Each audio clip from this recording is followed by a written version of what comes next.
When I started Outlast the Jungle, I didn't expect it to end up being the best reality TV show that I'd watched this year. Granted, Big Brother 28 still hasn't aired yet, and if all the preseason hype delivers, maybe it'll take the crown, but Big Brother is going to have to put together an absolute heater if it wants to top Outlast. Lately, I've been listening to Emily Nussbaum's Cue the Sun, which is basically a deep dive into the history of reality television. I couldn't help but get nostalgic for the shows that I grew up watching. Nowadays, it feels like everyone on Big Brother and Survivor is a carbon copy of each other. When I was a kid, I could tell you boot orders, competition winners, and random moments from seasons that aired years earlier. A big reason for that was because every cast had genuine characters, whether you loved them or hated them. They made you feel something. Maybe it was watching Evil Dick terrorize the Big Brother 8 house. Maybe it was Russell Hantz causing chaos on Survivor simply for the love of the game. I got a kick out of watching villains stir the pot. Mostly because, unless you're Evil Dick and production may or may not have helped you out along the way, those villains usually got what was coming to them at the end. Good versus evil is one of the oldest storylines there is. It works in scripted television, and it works just as well when it's real people competing for life-changing money. However, I haven't really seen this arc on an unscripted show in years. Survivor has openly admitted that they've moved away from casting villains. Big Brother has evolved into a game that often rewards the players who stay quiet, avoid conflict, and make the fewest amount of waves. The people who used to make reality TV so much fun have pretty much disappeared. So when I got to episode 3 of Outlast and Team Charlie started showing who they really were, it honestly felt like stepping into a time machine. Now, before I get into my official review of Outlast the Jungle, guys, make sure you hit that subscribe button. It helps me out a ton, and like this video, and make sure you check all my articles for inland360.com. Those will be in the description down below. Now, this was my first experience with Outlast. It's third season overall, and when my dad first recommended it, I mostly brushed it off. You know, I figured it was just another survival show with a bunch of outdoors people seeing how long they could survive in the wilderness. When he explained the twist that everyone was divided into tribes based on what they believed was the key to survival, hunting, fire, or shelter, that made me even less interested. My dad wasn't giving up though, and a couple days later I stopped by again and he threw on the first episode, and before I knew it, we'd watched 2 episodes. That night I binged the rest of the season. From what I've gathered, the first 2 seasons lean much more into the survival aspect. This season changed some things up and encouraged strategy, making players make difficult decisions, which caused several crucial vote-offs. There are even a few ideas here that I think Survivor could steal to freshen up its game, and I'm not even just talking about casting villains again. Even better, Outlast knew how to tell a story. Not just the story of the season, but the story of almost every person on the cast. One contestant in particular had one of the best character arcs I've seen on a reality show in a long time. So why was Outlast the Jungle so good? To answer that, I think we have to start with the cast. And that means starting with our villains, Team Charlie, Braxton, Buddy, and Wes. It's hard to explain just how despicable these 3 were. I almost feel bad lumping Braxton in with our other 2, because on his own, he wasn't necessarily the worst person in the world, but when you spend the entire game aligned with Buddy and Wes, some of that stink is going to rub off on you. Buddy and Wes were villains, but not the fun kind like Evil Dick or Russell Hantz. They were more like Colton from Survivor One World or Willie from Big Brother 18. The kind of villains that are just mean, the kind that make you root against them almost immediately. Buddy, a 21-year-old from Louisiana, constantly reminded everyone that he was playing for his pregnant girlfriend and unborn child. Usually when someone talks about playing for something so real, they're portrayed as one of the heroes of the season, or at least someone who is aware that one day their family is going to watch this show and see how they treated people. That wasn't the case for Buddy though. He had some sort of backwoods southern quip for almost everything, and more often than not, those comments were directed at Sarah and Leiya. He repeatedly called both women useless, dismissed their contributions around camp, and wasn't shy about calling them names when things didn't go his way. To Buddy's credit though, he was probably the most valuable player on Team Charlie from a survival standpoint. He built a makeshift bow by hand that the team used in the final challenge. The other tribes had actual bows, and honestly, you would have never known the difference. Even when it snapped while Wes was shooting it, Buddy managed to repair it on the fly. But being resourceful doesn't excuse how he treated people. No amount of survival skills can outweigh the way he talked to the women on his tribe. And then there's Wes. Somehow, he was even worse than Buddy. It took Wes about 2 days to decide he couldn't stand Sarah, and from that point on, he seemed to make it his mission to make camp life miserable for her until Team Charlie finally voted her out. He reminded me of an old school Survivor villain, the type that goes home in the pre-merge. He spent plenty of time criticizing the women on his tribe from the comfort of his hammock. dynamic. Eventually though, Buddy and Wes got exactly what was coming to them. After one final blow up, Sarah was voted off Team Charlie. As she left, she took some of the tribe's supplies with her to Team Bravo. Then came the moment that completely shifted the season. After enduring the same treatment Sarah had, Leiya ditched Team Charlie for Team Alpha, while Maddie distracted Buddy and Braxton by pretending that she wanted to defect to their tribe. Leiya quietly stole Team Charlie's raft during this situation, and they completely fell for this hook,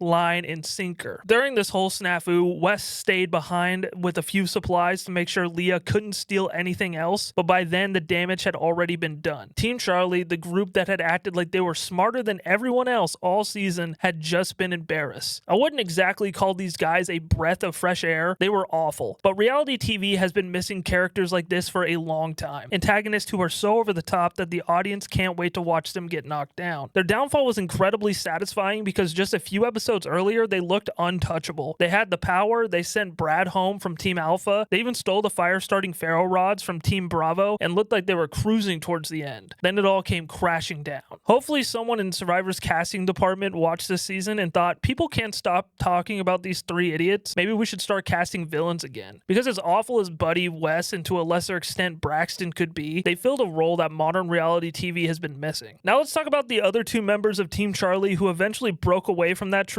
because both ended up with fantastic story arcs, especially Leiya, who I genuinely think had one of the best arcs I've seen on a reality competition show in years. Leia's story wasn't compelling because she had an incredible rise to power. It was compelling because she had an almost Shakespearean-like downfall. For nearly the entire season, nothing seemed to go her way no matter how hard she tried. Most reality shows tell stories of triumph. Someone overcomes adversity, proves everyone wrong, and gets their big moment at the end. But stories about failure, self-doubt, and coming up just short can be just as compelling, and that's exactly what Outlast did with Leiya. For the first few episodes, or really Sarah's entire run on Team Charlie, Leiya was practically invisible. We barely heard from her because all of the screen time was dominated by Wes and Buddy, making Sarah's life miserable. When Leiya finally did talk to us, she came across as quiet, unsure of herself, and completely lacking any sort of confidence. When Sarah realizes she was about to be voted out, she even turned to Leiya looking for support. She basically admitted that she didn't agree with the move, but there wasn't much she could do against an already solid majority. This frustrated Sarah, but in hindsight, it also foreshadowed Leia's entire story. She spent the game doing just enough to survive another day. But once the numbers got smaller and she actually became an important piece to whatever team she was on, that's when things started to unravel. Before the season, Leiya had apparently taken some sort of survival class and repeatedly talked about how confident she was in her ability to make fire. And she spent like an entire week trying to prove this to Team Charlie. Eventually, Buddy got tired of waiting and decided to try to make a fire himself, and within a matter of minutes, he had a fire going. It was pretty obvious at that point that Leiya had become expendable. If she couldn't contribute that one skill that she had been hyping up since day one, it was only a matter of time before Buddy and Wes did her exactly how they did Sarah. To her credit though, Leiya recognizes this before they did. After Team Charlie won a challenge that let them eliminate Ben and steal Team Bravo's ferro rods, she saw an opening to jump ship and took it. She defected to Team Alpha and in one of the best moves of the season, stole Team Charlie's raft on the way out. She absolutely deserves credit for recognizing she had to make a move, but her story didn't get any easier after that. If anything, it got a little bit worse. As the teams prepared for the first part of the final challenge, each tribe had to make sure they had the required equipment. If they were missing something like a bow or a ferro rod, they had two options: steal it or vote one of their own players out. And Leiya convinced Maddie and Nikki that she had already been running camp life on Team Charlie and was an expert fire maker. So naturally, Team Alpha gave her the fire making portion of the challenge. And what do you know? It happened again. She couldn't get a fire going. Only this time, it wasn't back at camp. It was happening during the biggest moment of the season. She'd stopped striking the ferro rod to just look over and watch as the other team was pulling ahead. She was crying, praying, and trying everything she could, and nothing seemed to work. Watching it all unfold honestly felt like one of the biggest choke jobs that I've ever seen on a reality competition show. Normally, this is the point where the music swells and the underdog finally breaks through and completes their redemption arc, but that just isn't what happens here. Eventually, she did get a flame going, and Maddie was able to finish the challenge before Wes, sending Team Alpha to the final stage. But it was way too close for comfort. This gave Maddie and Nikki doubts about Leiya, especially as they headed into the final stage, a brutal trek through the Panamanian jungle. Before that final leg even began, though, Leiya somehow found herself at the center of another unfortunate moment. Team Bravo needed a bow and decided to sneak into Team Alpha's camp to steal one. They didn't find a bow, but they did find Leia's shoes. They hoped to use those those shoes in a leverage for a trade, and instead Leiya was just left wandering around the Pearl Islands barefoot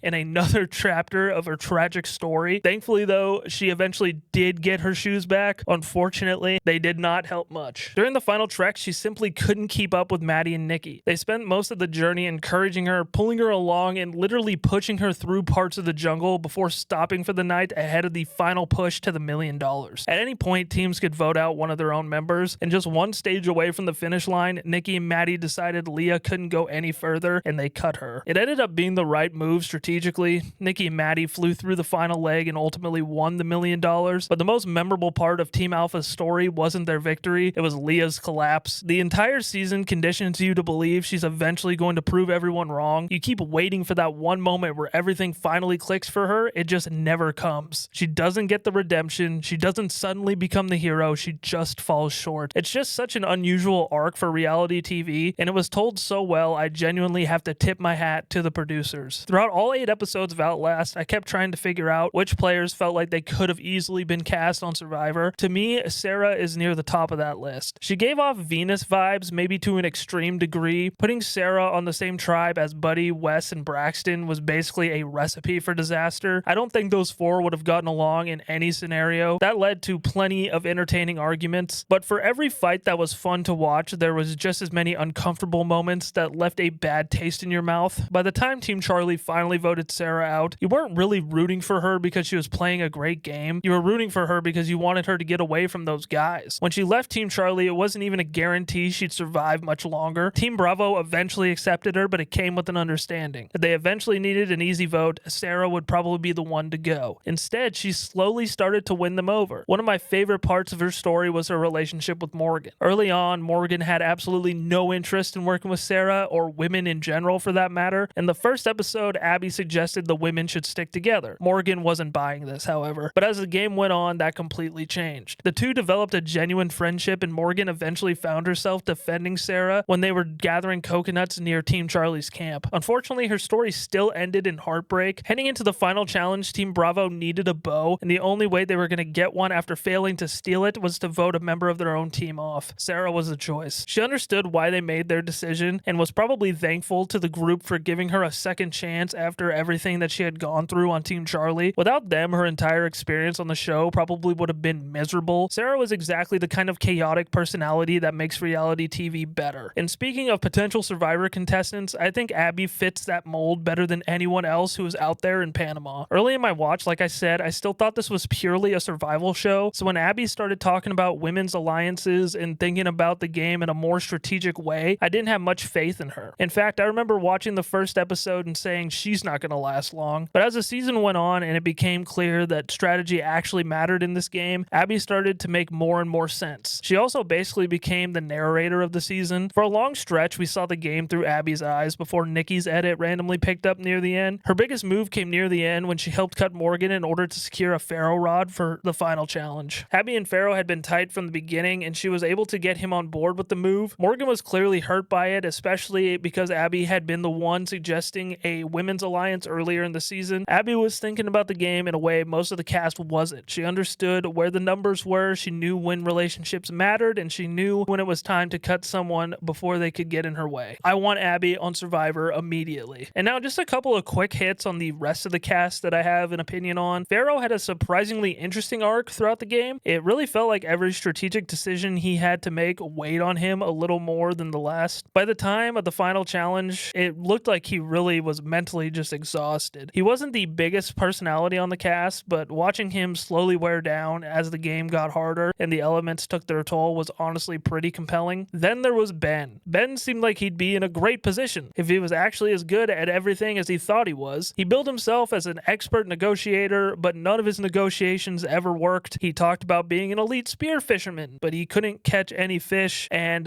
yeah, he was just a lovable goofball. Maddie, meanwhile, was a constant presence throughout the season. She always seemed to have a good pulse on what was happening around Team Alpha, and the edit constantly treated her like someone you should be paying attention to. And by the time her and Nikki won, it honestly wasn't much of a surprise. Nikki was kind of the opposite. For the first half of the season, she was pretty quiet. Then over the final 3 episodes or so, her edit suddenly exploded, and she became one of the main narrators down that stretch. She seemed like a perfectly good good person and obviously played a winning game, but from an entertaining standpoint, she just didn't do a whole lot for me. And those are my thoughts on Outlast the Jungle. Did you guys watch it? Did you guys enjoy it? Did you guys hate it? Let me know in the comment section down below. Don't forget again to subscribe to the channel, and don't forget to like the video and check the link down below to read my articles. Thank you guys so much for watching this video, and as always, I hope you guys have a great rest of your day.